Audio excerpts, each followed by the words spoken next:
Vermeende brandstichter is vrijgesproken in hoger beroep. Het gaat om de zaak tegen Alphason S, met de bijnaam Goofy of Zoontje. En die is gisteren vrijgesproken in het vonnis van het Hof van Justitie. In eerste aanleg was hij veroordeeld tot 12 jaar gevangenisstraf, waarna hij in hoger beroep ging.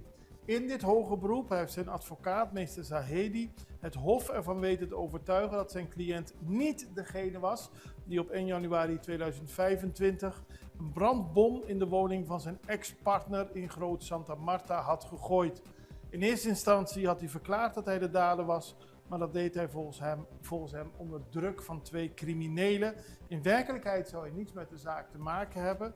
De zaak heeft toen veel ophef veroorzaakt op Curaçao, omdat er verschillende mensen ernstig gewond raakten. 5 slachtoffers met brandwonden, waaronder een 11-jarige. Deze jongen liep brandwonden op van verschillende gradaties van hoofd tot voeten. Het was een vreselijke situatie en het leek erop, volgens het Openbaar Ministerie, dat deze man Alphason de dader was. Maar onder meer uit gegevens van de telefooncentrales blijkt dat hij niet aanwezig kon zijn op de plek waar de brand stond op het moment zelf. Hij was ergens anders. En ook heeft de rechter bepaald dat de man een laag intelligentieniveau heeft. Dat was ook de reden dat hij in eerste instantie in plaats van 14 jaar 12 jaar kreeg. Maar nu heeft het Hof opnieuw naar de zaak gekeken en zij hebben de man vrijgesproken van alle beschuldigingen.